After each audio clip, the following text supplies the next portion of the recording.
বলিউড অভিনেত্রী আলিয়া ভাট। আলিয়া ভাটের কথা শুনলেই বলিউড পাড়া খুবই নড়ে চড়ে বসেন, কারণ আলিয়া ভাট এমন এমন কাজ করেন যেটা আসলে বলার মতো নয়। আলিয়া ভাট এবার এমন একটি জায়গায় উঠে এসেছেন যেখানে শাহরুখ খান, সালমান খান এরা তো কখনোই উঠতে পারেন নাই। সেই জায়গাতে এবার নাম লিখিয়েছেন আলিয়া ভাট। টাইমস ম্যাগাজিনের ২০২৪ সালের বিশ্বের ১০০ জন প্রভাবশালী ব্যক্তির তালিকায় নাম উঠেছে বলিউড অভিনেত্রী আলিয়া ভাটের। এই তালিকায় শিল্পী শ্রেণীতে স্থান পেয়েছেন তিনি। এটা কি কখনো ভেবে দেখেছেন যে আলিয়া ভাট কোথায় গেছেন, তার মর্যাদা কোথায় গেছে? হ্যাঁ ভিউয়ার্স, সেই বিষয়ের উপর কিছু তথ্য এখন আপনাদের সামনে শেয়ার করব। তো চলুন মূল ভিডিওতে চলে যাওয়া যাক।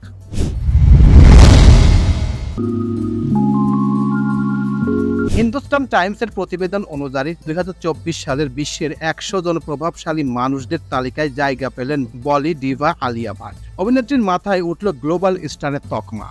আলিয়ার উৎসর্গ এবং কঠোর পরিশ্রমের জন্য প্রশংসা করে তার সম্পর্কে ম্যাগাজিনে লিখেছেন ব্রিটিশ লেখক এবং পরিচালক Tom Harper. Heart of stone সিনেমায় সহযোগী ছিলেন টম হারপার।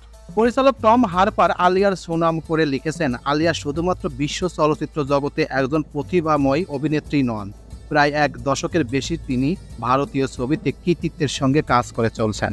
অভিনেত্রীর প্রশংসা করে টম হারপার লিখেছেন, হার্ট অফ স্টোন এর সুবাদে আলিয়ার সঙ্গে পরিচয়, ওটাই তার ইংরেজি সিনেমার হাতে খড়ি। জনপ্রিয় হওয়া সত্ত্বেও মাটিতে পা রেখে চলা একজন মজার মানুষ।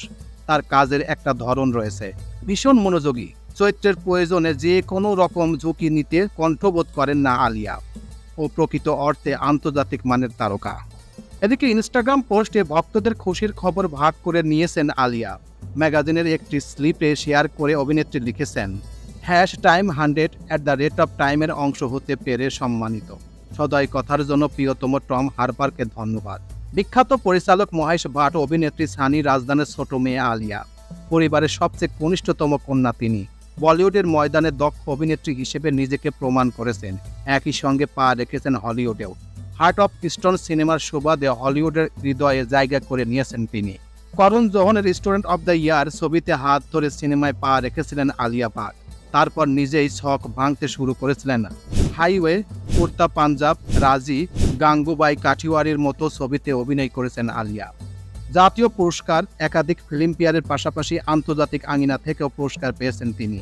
দীর্ঘ ৫ বছর রণবীর কাপুরের সঙ্গে সম্পর্ক থাকার পর ২০২২ সালের ১৪ই এপ্রিল রণবীর কাপুরের সঙ্গে বিয়ের প্রীতে বসেন। রণবীর আলিয়ার প্রেমের শুরু হয় ব্রহ্মাণ্ড ছবির সেট থেকে। ওই বছরের ৬ নভেম্বর আলিয়ার কোলে আলো করে আসে কন্যা রাহা।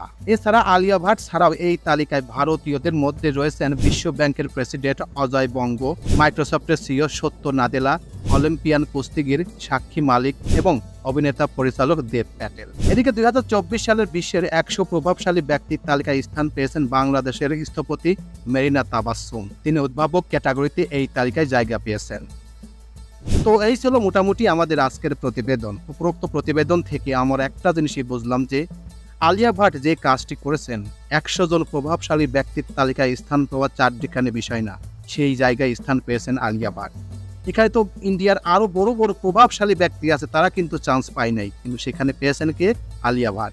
আলিয়া ভাট এমন একজন গুণী অভিনেত্রী, সেটা আসলে বলার মতো নয়। আপনি এখানে একটি কথা না বললেই নয়, বাংলাদেশে কোনো অভিনেতা কি দেখছেন এইসব জায়গায় চান্স পাওয়া? বাংলাদেশের অবশ্যই একজন পেয়েছে, তার নাম স্থপতি মেরিনা তাবাসসুম। তিনি তো এই বিষয়ে পায়নি। বাংলাদেশে অনেক ভালো ভালো অভিনেতা আছে, তারা তো বিশ্বের কোনো জায়গায় তাদের নাম থাকে না। কারণ একটাই, তারা অভিনয় করতে জানে না।